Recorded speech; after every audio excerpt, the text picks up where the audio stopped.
I'm going to just quickly say good morning though before I start that. So you're allowed to say good morning too. Oh, good morning, everyone.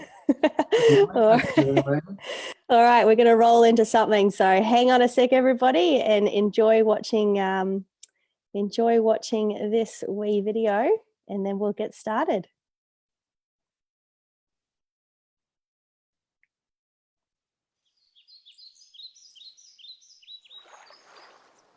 Purpose today is just to give the kids a bit more time on the water for them to learn for themselves, because there's a lot of coaches that go out there and tell them what to do, but it's actually up to the kids to learn from themselves. Tribes top mark. What is this one? That says full forward. Why do we full forward, everyone? So your boat goes accelerating. Who needs proof on it? Watch this. Oh yeah. It's like watching videos. Oh. See how much that moved forward? Yeah. Is there any wind? Nope. So when you're told to full forward in a roll tack, should you actually do it? Yes. Yeah. I mean, See, look. They probably weigh more than us though. Yeah, but it's all relative. They go a lot faster. It's all relative, isn't it? Yeah? Turn around and then I have to do the fortnight. Yeah. Okay, guys, listening. We've got Sue Ellen from Live Sail Die here. See, she's waving. Right.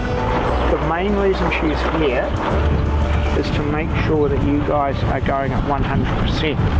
Because if you do a bad tack, you're going to look silly on the video on the internet. Alright?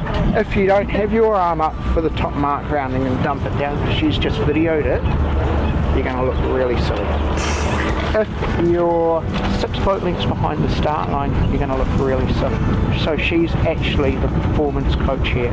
She's going to make sure you perform, because every single move you do is either in a photo or on video. She has got 1, 2, 3, 4, 5, 6 cameras set up, Liam.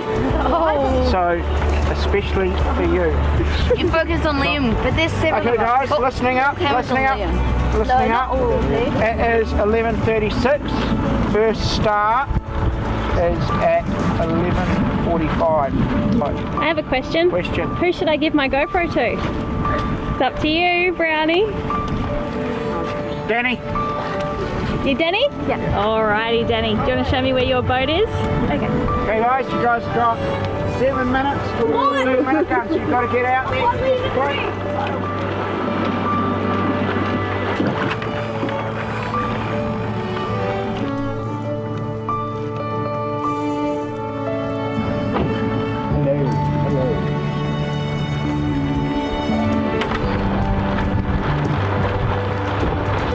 What things are you going to focus on today? Probably my starts. I'm pretty weak at that. Yeah. Hey Cam, Yeah. how do you roll tack? You sit on the same side for a bit longer, then you get the roll, and then you go over to the other side.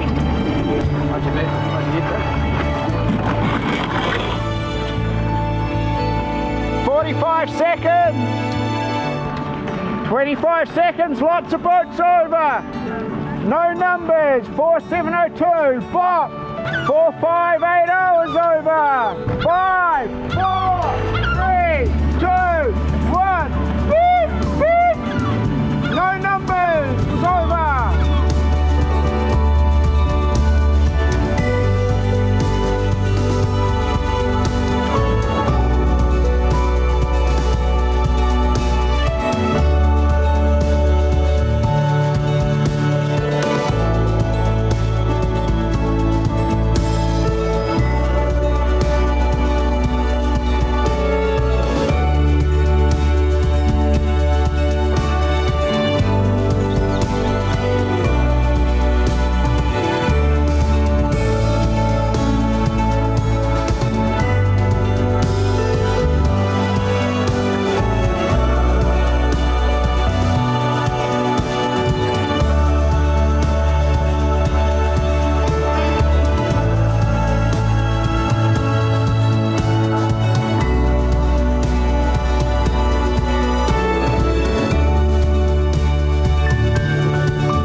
learn? Roll tack.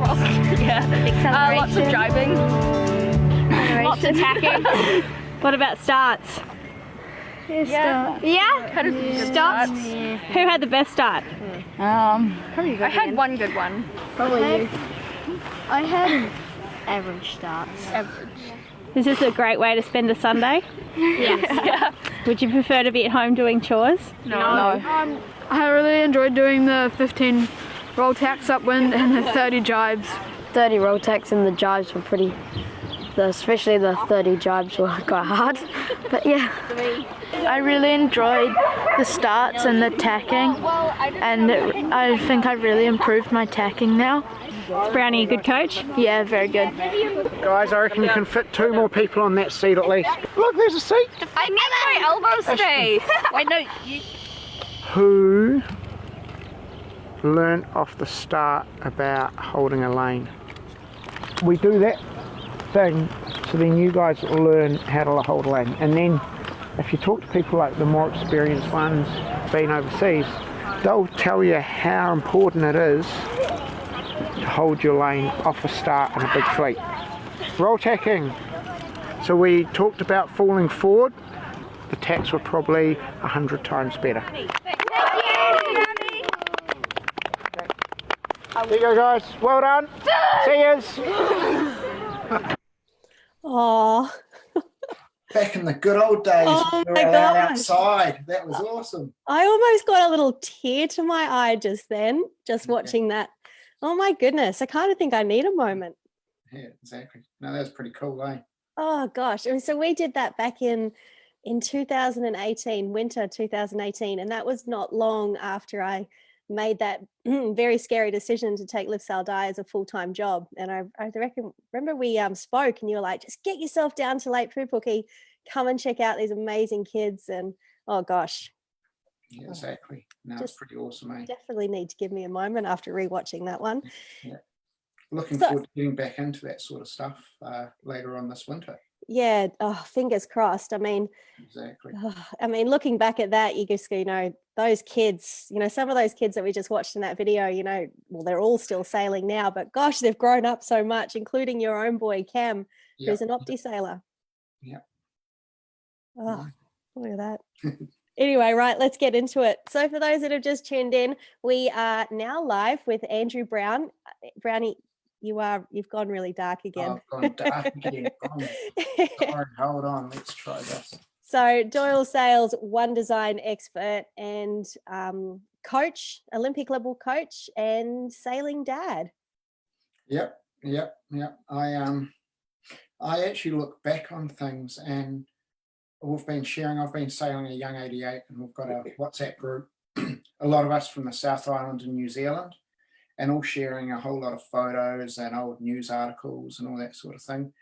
And we worked out that my first nationals I actually coached at was in 1994 in Nelson, a P-class nationals. So 1994. yeah, 1994. And then worked out that in 1999, late 99, early 2000, I was with the Yachting New Zealand at the Youth Worlds in Sydney. So just after the Olympics, just there, and that was pretty special too. Remember a lot of fun memories of that trip. So how did you, so we've asked this question to Moose, Mike Sanderson, Stu Bannatyne, Chris Nicholson, AJ Reid, Will Reid. Now we're going to ask you, how did you actually get into sailing? Well, I knew a little bit about sailing. My uncle Kenny, he had a trailer yacht called Steam Train, I think it was. And also there was Davey Norris, who was from my mum's side of the family. He's a very, very good boat builder down in Christchurch. And so we knew about sailing, and my father's a commercial fisherman, or used to be. He sold the business not long ago. So yeah, he was all about the sea and all that sort of thing. And the local school I went to had a sailing week. So we had sort of 5 days of sailing. And on the last day, you had to sail out to the little swimming ramp, off the beach. I don't know why anyone swam in Christchurch because it was so damn cold. But it was the first thing I'd actually won. So, I don't know why I won. I think it's just I started to windward of the fleet, didn't know what that all meant and all that. But I was first out there and first back, and, I was a bit crap at all the other sports. And I was like, oh, hey, Dad, can you take me to the yacht club? So, yeah, got to the yacht club, and real lucky that back then at what was, it's now called the Naval Point Club Littleton, had a Canterbury Yacht and Motorboat Club way back in my day. And very lucky to have a guy called Ross May who ran the Learn to Sail coaching. And yeah, from there, sort of never looked back. That's a pretty good history. Yeah. So do you still consider yourself to be a South Island boy? Especially when I'm watching rugby, definitely. Yeah, I still call it home, but I haven't been living there for, I think I moved up in 97, 98. So yeah, I haven't been, I call Auckland home, for sure. Yeah, I do too. So, okay, so from all of this, you got into your sailing at a young age, you realized that you were not too bad at it and got your dad and convinced him to get you down to the yacht club and keep sailing. What was what was the turning point for you, the most significant winning, or not a winning moment, but a significant moment that happened to you on the water that kind of helped guide you to where you are now? Well, a few things. So first was Learn to Sail, and we sailed out from a real sheltered bay and around to the main part, and it was probably about 14, 15 knots. But when we got in, Ross, was saying, yeah, you guys just sailed in 25 knots. You guys are amazing. So that sort of kept me going. And then there are a few other things. And then I finished school down in Christchurch. Didn't really know, signed up for uni, and as I said, my dad's a commercial fisherman, so he threw me on a fishing boat for about 3 or 4 months just to show me how hard real life is, so up at 2 a.m, home at midnight, you might get 2 hours sleep and off you go again. And if the weather's good, you're always out there. And then probably sort of 3 or 4 months into that, he goes, hey, Andrew, you're actually quite a good sailor. Have you thought about just going sailing? So I think the old boy did that just to sort of show what the other side of life could be, and actually how good So I actually say to the old boy, he said, yeah, maybe think about moving to Auckland, and I'll support you, blah blah blah. So yeah, that was sort of it there. So yeah, got a lot to thank for the old boy. That's sure. Pretty cool. Do you reckon that your son Cam, who's now an avid young sailor, how did you inspire him to sort of take it up without wanting to put too much pressure on him? Well, he sort of, we bought a sunburst when he was 4, and he started sailing with me when he was 5. In the photo in my background, he's actually 9 there. So he'd already done 4 years in the boat, so he knew what he was doing. And we only went out when it was beautiful sunny days, and we had lots of lolly or candy on board, and and got out there and just had a heap of fun, and that sort of got him going. And yeah, he just loved going to the yacht club after that. So we did that for a few years, and he actually started probably a year or so late in the Opti, but he's catching up now just because he's had so much time on the water and other classes and all that sort of thing. So what do you reckon the key has been to not only getting Cam into sailing, but keeping him in sailing and having him really enjoy it? Sort of what sort of, as a coach, what sort of things do you do to encourage him? So they've got to enjoy it. So the environment's real key, and most kids just love going to the yacht club to hang out with their mates. So that's been a huge part of it. Also, you've got to challenge them. So I know that you hear a lot, don't push the kids, and you don't necessarily push the kids, but you've got to really encourage the kids. And sometimes they don't want to go out because it's windy or anything. As long as you know it's safe, you've got to give them a challenge, because everyone loves coming back. And I've heard a few of your other interviews, and you talk to guys and all that, and they've had a big challenge with around the world or whatever. And even with kids and opties or open skiffs or whatever it is, they love a bit of a challenge. And it's like what I said with my learn to sail. Ross sort of did a wee fib and said that we'd been out in 25 knots. We just thought we were champions. So giving them a wee challenge and showing that they can succeed, or if they don't quite succeed, helping them for next time. So that's pretty important too. I think we've lost you in the background a little bit there. How's We that? might actually need to turn your background off to give you a little bit of light. Maybe. Don't you love this modern technology that we've got now? Exactly. That might be a bit better. So, I mean, obviously the world is encountering something pretty intense right now. And we're in lockdown. We're into week 3 here of lockdown here in New Zealand. How is that, or, what we're going through and what we are going to see happen in the future, obviously with this social distancing, how is that going to change the way that you coach? Week 3 for some people, week 5 for me. I'm actually in Spain and got back just in time. But learned quite a bit. Like, so say if it's cold and wet and windy, or even if it's not, just through Zoom, and I've been doing a few coaching sessions on Zoom and all that, we'll be able to really focus on the sailing when we're at the yacht club or whatever like that.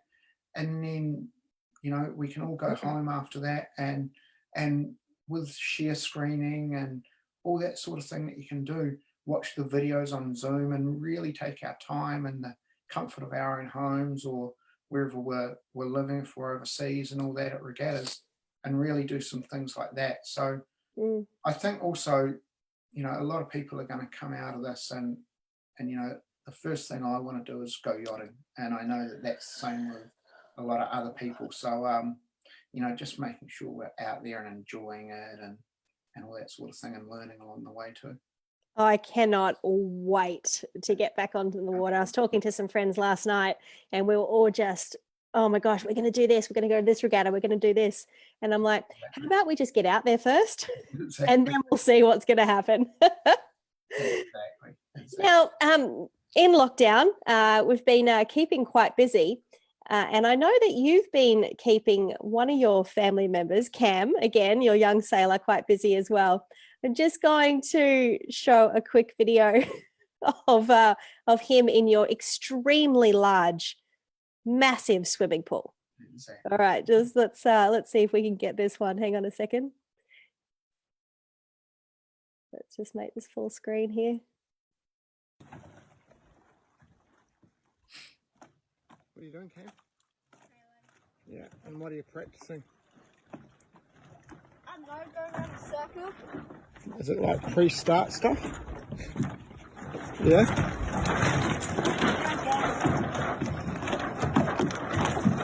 Is this better than the real thing, or would you rather be on the water?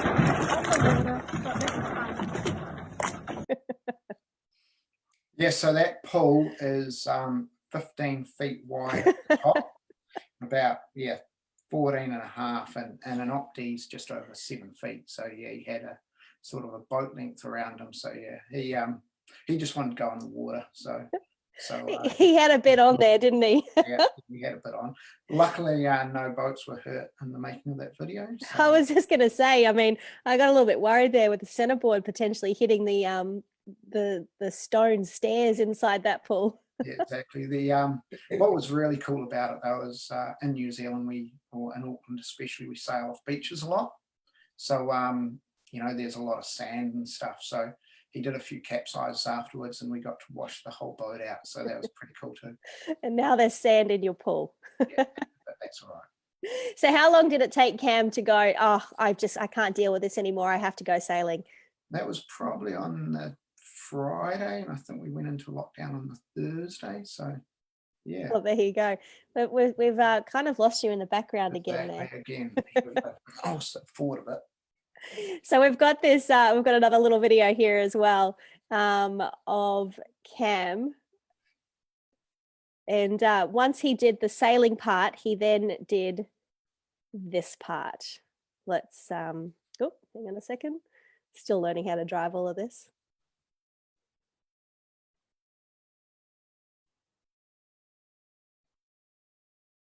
Cam, what have you been doing, mate?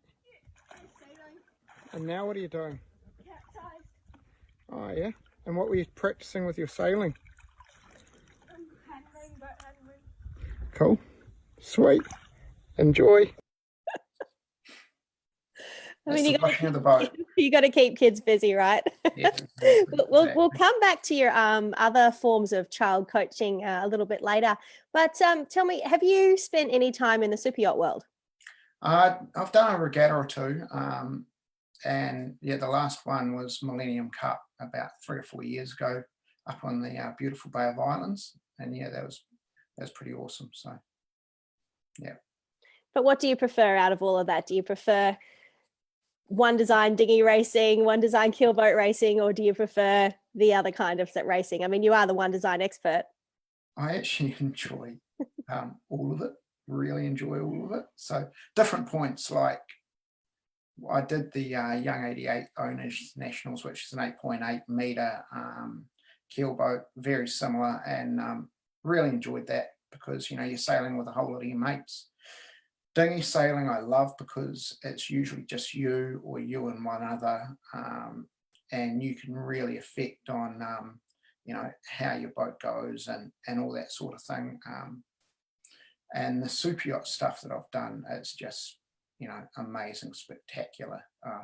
You know, you're planning things 3 or 4 minutes before a mark and all that sort of thing. And in the you know, in the sunburst with Cam, like we'll be planning, or my daughter Holly will be planning the top mark, you know, with 15 seconds to go on what we're going to do. So it's all different, but yeah, I actually just froth it all. So it's pretty cool.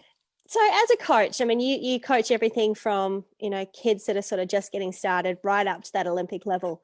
When you're coaching the younger kids, how do you identify which ones you think are going to be able to go all the way? Or is there, I don't know, just talk us through how kid here goes to here. So from, you've got to be careful when you're coaching kids because you've got to look at them all, and they are the next America's Cup sailors. They are the next, you know, around the world sailors. They're the next, you know, cruisers that are just going to, you know, go cruising all summer.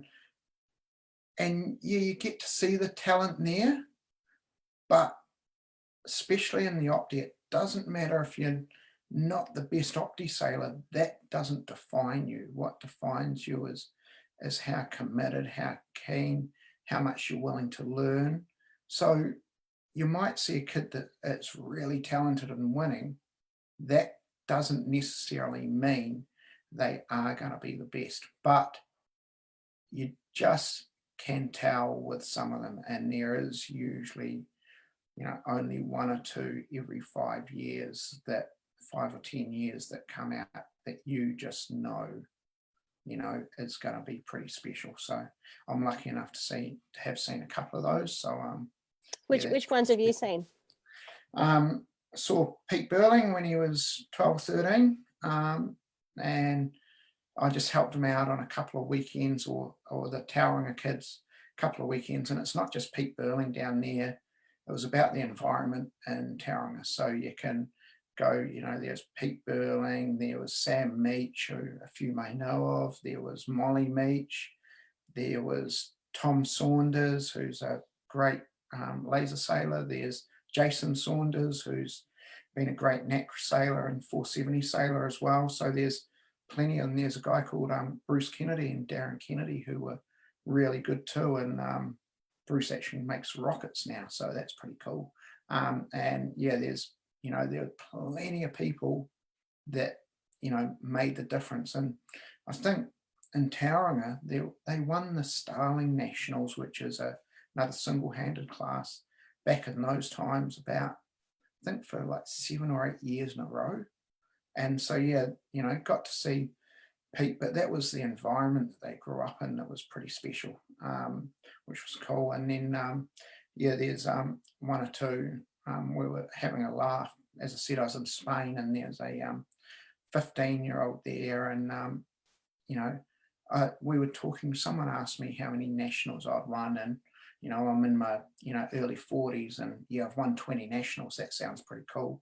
But this 15-year-old kid has already won 10 nationals. So, you know, he's pretty special too. So yeah, there's a few of them around, which is pretty cool. What do you reckon it was about the environment in Tauranga that has made so many Olympic level sailors?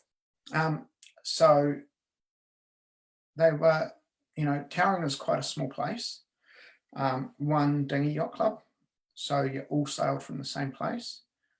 Back then, this is way before Facebook and all that social media. They actually had to text each other or phone each other when they were all going sailing, and that was one of the things they had to do. Is if they were going on the water, they'd actually have to tell their mates. So you know, there was a bit of FOMO going on if one of the kids was going out and you weren't, so you made sure you were going out all the time.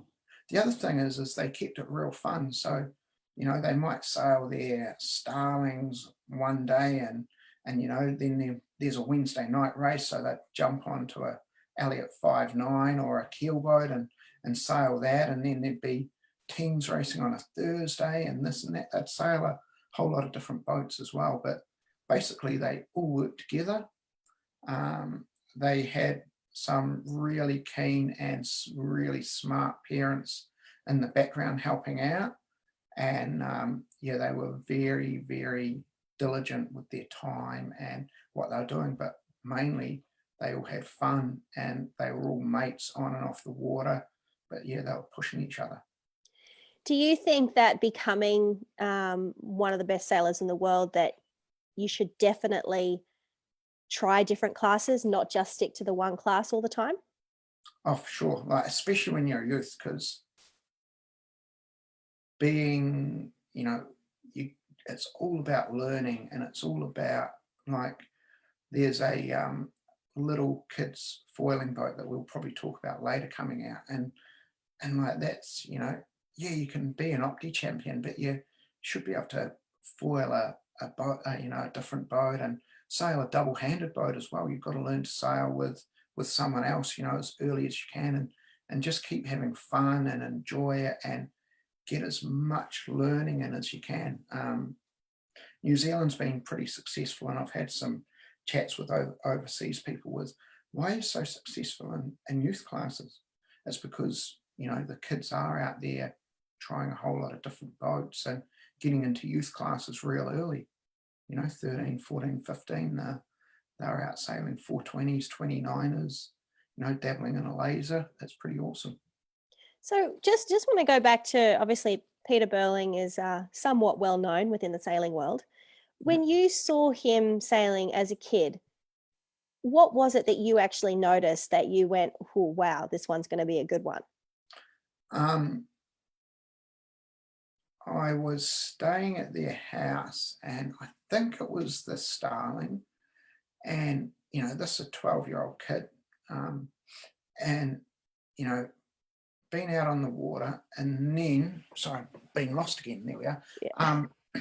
Came in and just, we were changing something on the boat, and he was just so excited to get the carbon out and build something and just into it, you know, and I think it was his enthusiasm and just the fact that he just always wanted to learn and questioned and thought about things a lot as well, but kept things pretty simple. So, and obviously, you know, everyone knows Pete. There's his dad in the early years, you know, really, you know, was a real smart man, not necessarily the best sailor, but a really, really good guy, and just ex-teacher, always asked the right questions and all that. And actually, lucky enough, in August last year, we have a middle school champs called the Ames Games, and, you know, lucky enough to be able to stay down there with Richard and Heather, Pete's parents, and yeah, and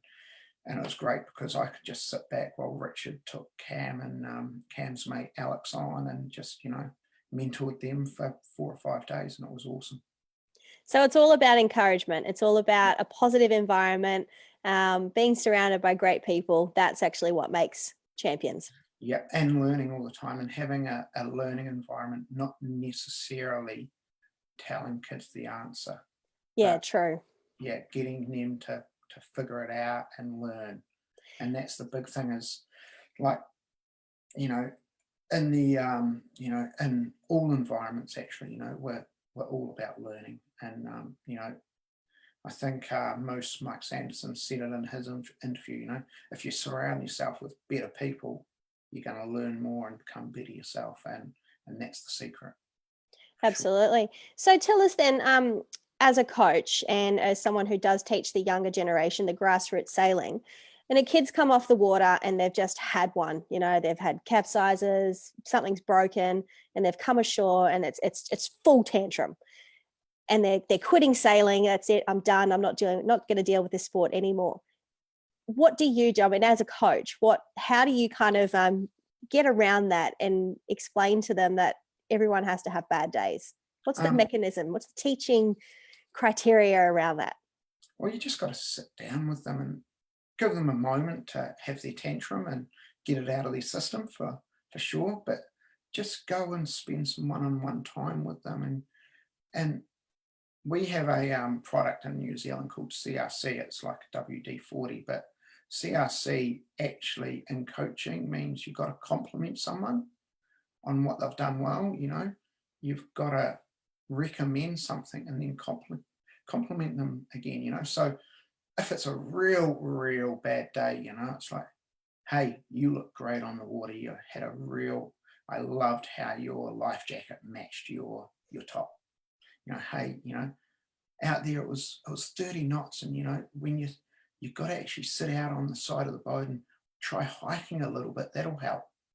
And hey, it was great that you drank a lot of water, because, you know, it was pretty tiring out there. So that's the sort of thing that that's how you got to get around it, and just sit with them and spend time. And the other thing is, especially when people are young, like they're trying a whole lot of different sports too.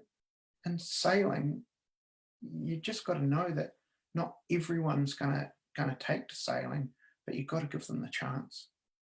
So what do you say then to all those over enthusiastic parents out there who get cranky at their kids when they've had a bad day, or, you know, get on there and, you know, dereg their boat with some anger because the kid has had a bad day? What's your message to parents about how they can help nurture an up and coming young sailor? Drink rum. No, seriously. So I think you're going to show something a bit later on, a little hiking thing, and you know, that looks cool, eh? But try doing it yourself, because, you know, that was the thing. Cam was like, "Yep, now it's your turn," and my daughter does it as well, and it's actually quite hard. Yeah. You know, should we show that little video?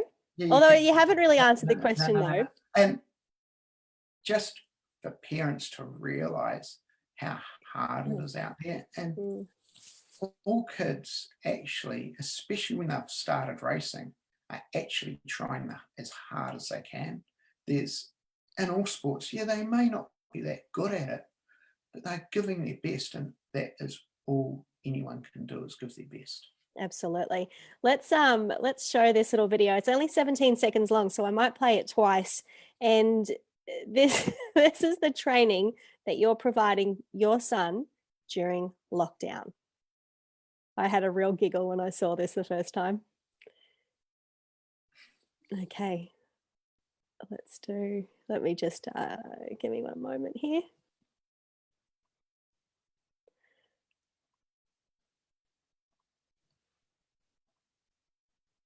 Started now, Cam. It's that nice little main sheet pump. We should put a weight in the baler. It's all tangled now. Untangle it. Now, Cam. Yes. That nice little main sheet pump.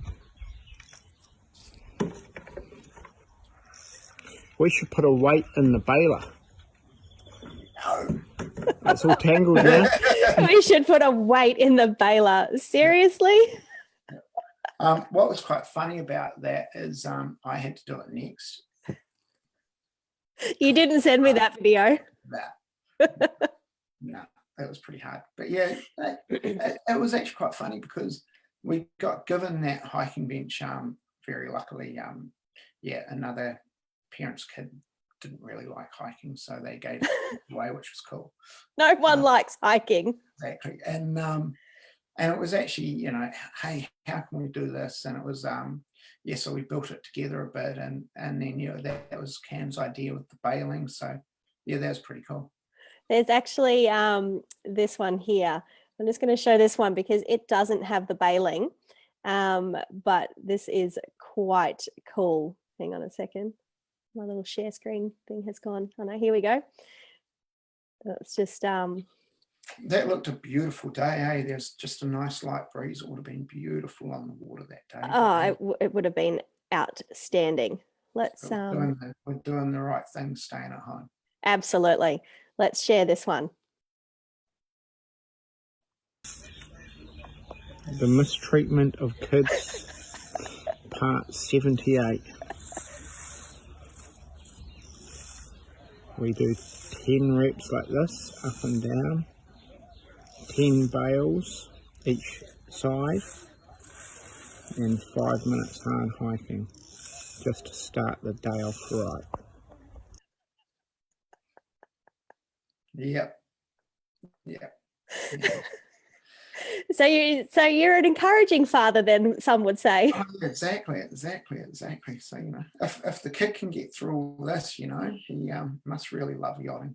Absolutely. It's so good that I mean, there's heaps of kids out there who are getting involved in sailing in their backyard pool, or just getting dressed up in all of their sailing gear and squirting themselves with a hose, just so that we can feel what it's like being back out on the water, because obviously we're all itching to get back out there. Actually, I've had a couple of text messages after I shared that one on Facebook. It's like, you're a bad influence. I've just tidied my garage, and now my son's made me do this because he saw Cam doing it. Now he wants to do it. And oh, it's great. I love it. So it's fantastic. So, you know, there is a bit of fun and games when I post those things, but it's also, I know that you know, it's going to help out a lot of other people as well. So yeah, it's pretty cool. But for all the parents that make those things, make sure you try it yourself too, because it's not easy. It's not easy. Well, I don't have a hiking bench here, or a weight like that, or a pulley system, or a rope. So I'm just going to live vicariously through you guys and watch those, and looking forward to the next little update that you have. Yeah, you haven't put the M class in the pool? No, there's no, the M class are all locked up, waiting for us for when we can get out of lockdown. And I think if I mean, this is going to be, I mean, a lot of people might not be happy about this, but for the first time ever, we might do an M-class Logan in the middle of winter. Oof. Now, for those that know the class and know the history, M-class don't sail in winter. Not at all. So they get packed up and put away. But I'm all for doing a winter Logan. And for those that don't know, that is like an intergalactic Olympic championship for a bunch of old boats and very enthusiastic sailors. But now, just speaking of the Olympics, obviously big changes. Tokyo 2020 will now be run in Tokyo 2021. Yep. And you were on a path to do some coaching for that. What's the kind of psyche amongst the sailors now, knowing that they've got over a year to continue their training? Well, the big thing is all the athletes are actually leaders in the sport and in the community. So the first thing is, and I know it sounds cliche, but it's actually true, is really, you know, wanting to make sure, you know, we get through this whole thing and we all stay at home and we all get better, and just happy that there's a bit of certainty around dates and stuff now. So there were big pushes for the Olympics to get postponed, and then they did, and then we didn't know dates. It could have been any time, but now the dates are known. we can do a little bit of planning around things. Still a little bit hard. We don't know when there's other regattas, or for example in New Zealand, when our border restrictions will get lifted. They may not get lifted at all, and that there could be some changes around that. So the taking a bit of time, which we have now.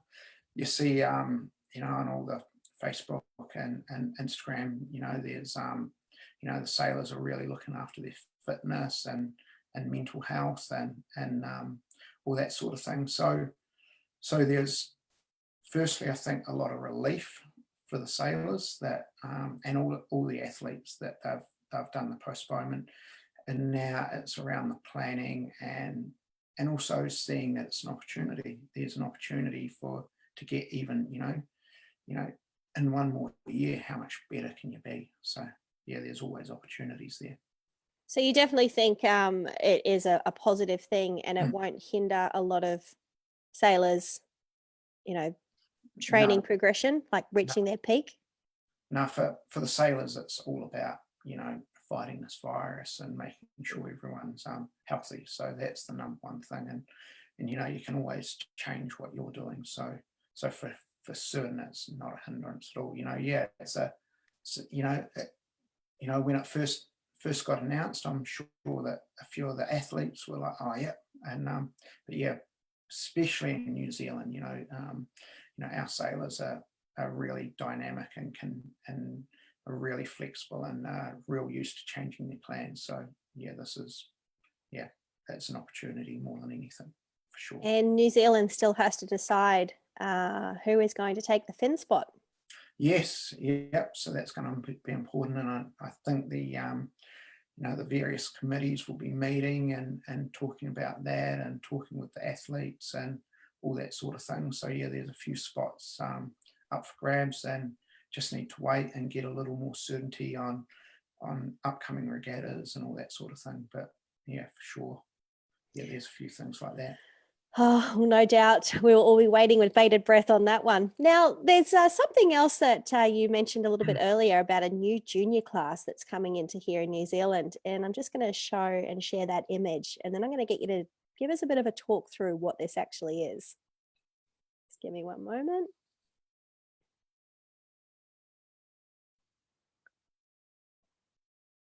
Oh, it's just gone off my screen. Hang on. There it is. There it is there. Yep. Tell us a little bit about this new design. So this is called the F8 foiler. So this is down in Christchurch. This is in Diamond Harbour. So I grew up in Christchurch, and my father lives up the hill on the other side there in Christchurch itself. And this is designed by a naval architect called Dan Leach, Leach Boats. And it's called an F8 because it's 8 feet long. And it's basically a foiler for juniors, for kids that are 25, 30 kilos up to 55 kilos. And it's going to help with the progression into other classes after this, a wasp, a moth, and all that sort of thing. So the reason why Dan came up with the design is he's got 2 young kids too.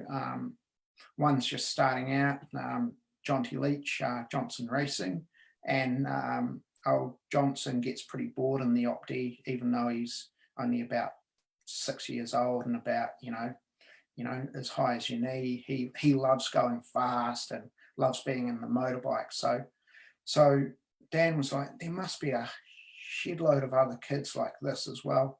How can we make it fun, and how can we advance their progression a bit? So came up with this idea, and this is actually to complement the other foilers around. So when you're small, as I said, old Johnson Racing is as high as your knee, and he can't lift a wasp into the water, or when it capsizes, get it upright. So this is going to be a kids foiler, and it's this is the prototype, and I've just been doing the molds and all that sort of thing, and they're actually just waiting on the sails and tramps.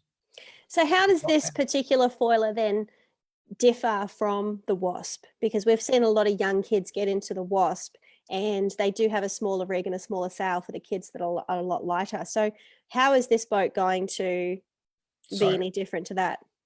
it's a lot smaller. So it is basically around 100 to 200 mil longer than an Opti. So it's a small boat. Yeah. And it's a way more manageable. I jumped into the Wasp, not long ago, and when they first came out, actually, and things were a little bit heavy. Decent design, and heaps of people racing them, but they're just a little bit big for what they are. So the sail that's been designed by a guy called Andrew Lecty, one of our top One Design designers at Doyle's. But this is actually quite funny in a way, quite bad as well. But the sail had just been laid up Monday just after lunch. Lunch finishes at 12:30 at Doyle's, and they're just sticking it up. And in New Zealand, we have a 1 o'clock update from the government, and about 1:15, our Prime Minister said we're going into lockdown. So they actually had to unstick the sail, because if you leave it stuck up and not sewed, it's not good. So they had to then unstick it, and once lockdown's over, it's going to be one of the first sails built for as soon as lockdown's over, and we'll get it down to Dan and get the boat going. So who's going to be the lucky sailor that gets to have a first go of this boat? I'd say it'll be Dan's son, Will, first off, and then his younger son, Jonty. They'll be the first two, and I'm sure there'll be a few beers on the deck of Charters Bay Yacht Club when that happens. So for a boat like this, do you know sort of what price point where they're aiming at? They're looking as close to around 10,000 New Zealand dollars as possible. So the final prices haven't come out yet, but that's what he was suggesting. So don't take my word on it, but that was his aim, to make it affordable as well. And how many is he planning on making? How many orders are in? Well, it hasn't even been sailing yet, and I know that he's got an order. He's got around 10 people, that are pretty damn definite on it. So we've got to build.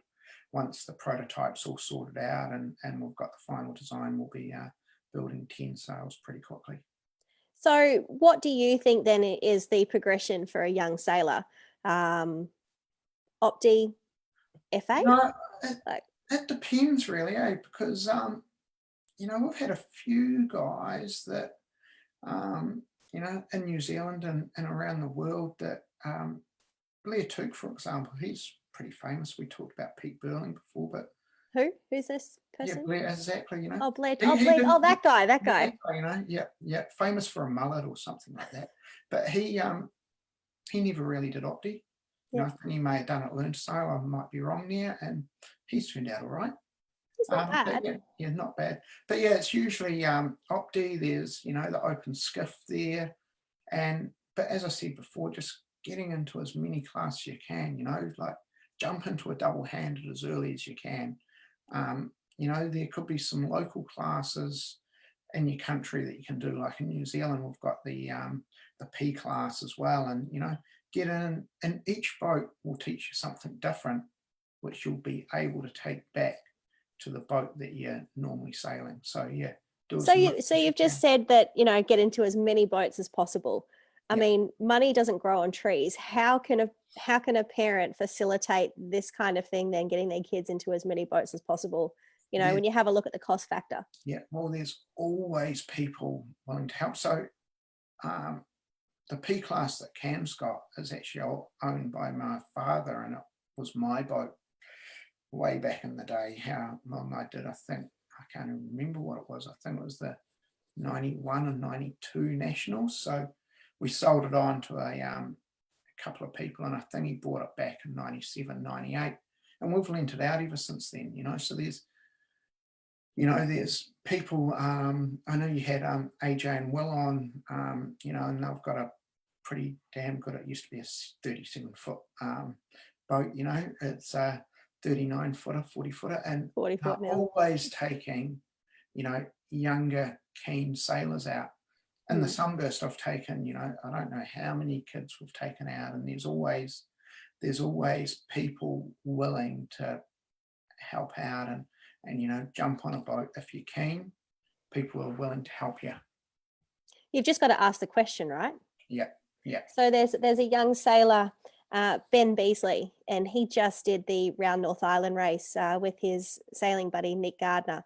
Yep. And I heard a lot of stories about Ben, but that he just used to walk down a marina dock as a 13, 14-year-old kid, 12-year, actually even 12 or 13, and say, "Hey, can you please take me sailing? My dad said it's okay." Yeah. And he found himself onto boats. And then I think it was one person said, "Are you sure your parents know where you are?" And he goes, "Oh, yeah, yep. No, I'm good. So I know Ben well, so I coached Ben. He was out Maraetai Way and came to Koei, and so yeah, I knew Ben really well from sort of 11 to 16, 17, doing his dinghy thing, and I'm sure I was a little bit of the encouragement to, hey, just get yourself on a boat, just go down there, your parents will love it, they'll be fine. So yeah, it's exactly right. There's so many stories like that. and that what at 19 years old, he's just done the Round North Island race. You know, I mean, it's outstanding. It just goes to show that you don't necessarily have to go through the typical kids classes to find yourself on the world stage. Oh, exactly. You know, there's so many ways of doing it.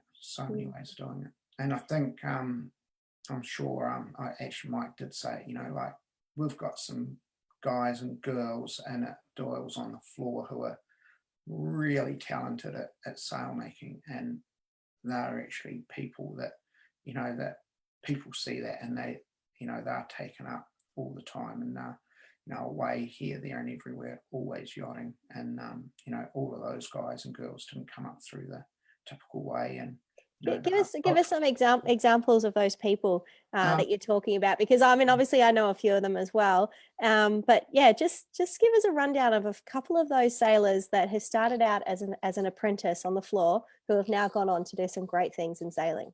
So there's a few people. So there was Max South. So Max is from Dunedin, and moved up and started off, and now he's basically full-time pro sailing. He got taken on by the Boges team and doing that sort of thing.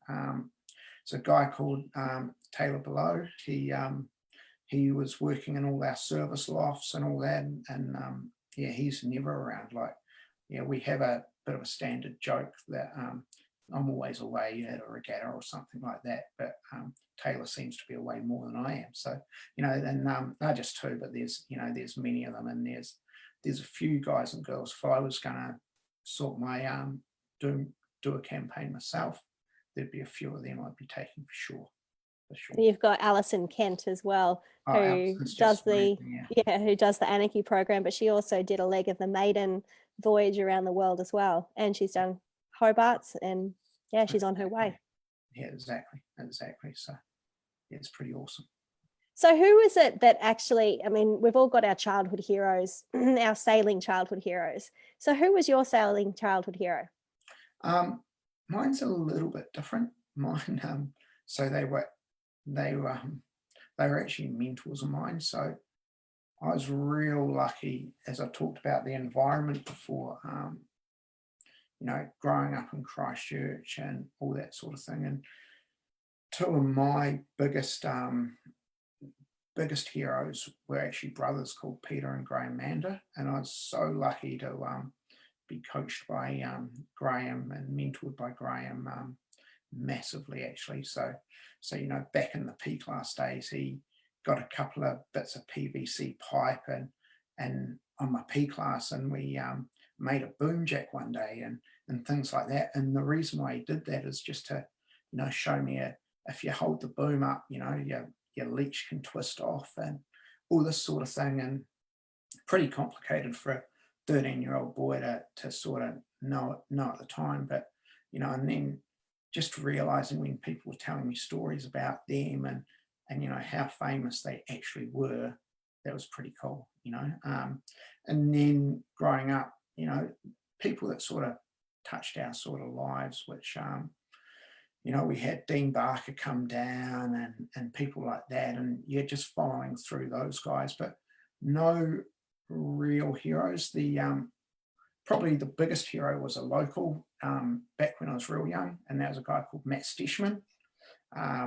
Gave me some great quotes that I can't quite say here, you know, something about playing with spiders and all that sort of thing. There'll be a few people laughing right now knowing exactly what I mean, but yeah, Matt was a legend. And Really? Yeah, exactly. Matt was just, he took us and yeah, coached us a lot. So yeah, that was pretty amazing actually. And just he, again, another hard, you know, I grew up in a pretty hard family, being my dad was a fisherman, so yeah, and then yeah, he was a pretty hard coach, which was pretty good. And then, you know, I'm surrounded by legends now, and I even see you know, some of the kids I even admire, you know, now that, you know, and seeing their progression, and you just sort of, everyone that's doing it's sort of my hero. So it's pretty cool. Oh, that's quite cool. Yeah. So what's next after lockdown? What's the plan? What's the first thing you guys are going to do? Oh, probably go and get a pizza. And then after that, yeah, we'll just be hitting the water and doing a bit of yachting and yeah, got a few things going. It's going to be a little bit hard because just knowing when regattas will be, and you know, we're going into winter, but just going out there and enjoying it for sure. So the message that I've heard you say throughout this entire thing is just enjoy it and just have fun. Yeah, and learn as well. Learn. That's the, you've lost me again. And we've lost you in your background. Yeah, yeah, and just learn. That's probably the biggest thing is, Graham Mann gave me a quote which I never understood until I got a bit older. He goes, "Hey kid, the more you learn, the more you realize you need to learn." And I didn't really get it, you know, because I thought when I was 14 or 15 years old, I just got, you know, fourth in the Tanner Cup, and I thought I was pretty awesome, you know, I knew it all.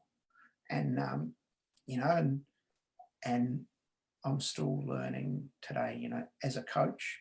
You know, then as I said, I was coaching when I was 1994. I wasn't really coaching. I didn't know what the heck coaching was then.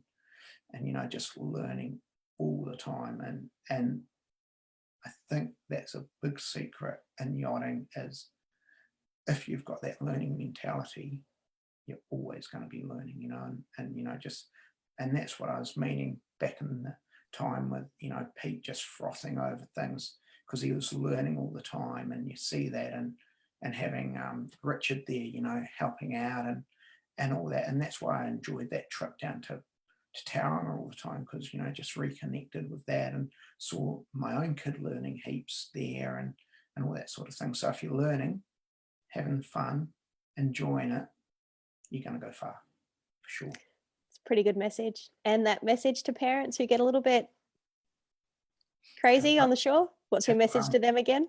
Have a run before they get in. Once you know they've had a bad day, calm down, and then just think how actually hard it is yourself. You know, if you were out there yourself in 30 knots by yourself at 15, sailing a boat by yourself, you know, just take that into consideration. And if your kids had a bad day, think about, hey, how can they learn from it? And they're not going to learn from it if you're going a bit NATO. No one needs a NATO parent on shore. Exactly. Awesome. It is quite entertaining for other parents to watch you though, so you know, that's quite cool. I've seen a few meltdowns happen on shore. They can be quite humorous, but then again, it sort of doesn't really do much to keep the encouragement levels up. So Exactly. everyone just be calm, just chill out. It's okay. They're kids. They're allowed to have mistakes. Exactly. So, and what's next for One Design for Doyle Sails? Well, I would going through this lockdown, I work quite closely with a guy called Andrew Lecty, who's a designer, and we've just been catching up on a few designs, doing a few little redesigns, P-class and all sorts, and just going through there, and then just looking forward to getting out there and helping people out. Our Opti sales going real well, even better now. And this is just giving us time to tweak things and help out. And I think there's actually another video that's going to get made when we're allowed to make a new video. So Yes, that's pretty cool too. Yep, and I think I know the one you're talking about, the Opti tuning guide. Yeah, we did one a couple of years ago, and we kind of missed last year, but we need to get one out for the new generation Opti Sails. Yeah, exactly. So it's it's going to be cool, and it's quite awesome, like surrounding myself in there, because I'm learning stuff all the time from people like Andrew and all that, like just legends on that design front. So that's pretty Never cool. stop learning. Exactly. And what's the next sailing event that you actually hope to take part in yourself? Well, it's quite funny, flying back from Spain. The 470 World's just been cancelled, and we actually had to run through Barcelona airport. We had 20 minutes from landing until the gate closed, and then our plane was delayed, so we ran through Barcelona airport and got on the plane from Barcelona to Dubai. And my biggest excitement was, hey, I'm going home, and I'm going to be home in time for the Sunburst Nationals. Unfortunately, they got cancelled, but I'm sure there'll be a Sunburst event on, once we're out of lockdown, and it could be a club event or something like that. The coolest event I did just before I went away was the Wakateri Club Champs in the Sunburst, and I sailed with my daughter, and again, she's not through the Opti, not really that keen, but man, she's a great sailor. So if I can keep her in sailing somehow, that's going to be pretty awesome. Because hopefully you've got all the skills to do that. Yeah, exactly. She's a challenge, though. She's a challenge. Fantastic. Hey, Brownie, thank you so much for taking the time to chat with us this morning and go through a couple of those little videos and show how you're keeping the kids entertained during lockdown. And like all the best for whatever coaching you've got coming up towards the end of the year. Hopefully we can get back to normal soon. Yeah, thank you. I am looking forward to getting back to normal, but whatever normal will be after this. Yeah, the new normal. That's what I know. Fantastic. All right, so everybody, thank you. This is Andrew Brown, Doyle Sails expert from One Design, coach, trying to find himself in the picture again. You got a little light on your face. Yeah. It's got sunny again here. It's beautiful. A little bit overcast where I am now. I had a little bit of rain this morning, but that's okay. You might be able to get back out onto the hiking bench again. Yeah, have fun with that. Exactly. Awesome. Hey, look, it's been a great morning. Thank you so much. And we look forward to catching up with everybody again for our next Doyle Live. We've also got some Live Sail Die Live stuff coming up. And just stay tuned to both those Facebook pages, and we'll let you know what's in store next. Cheers, awesome. Everyone. Thanks, Brownie. Thanks, everybody.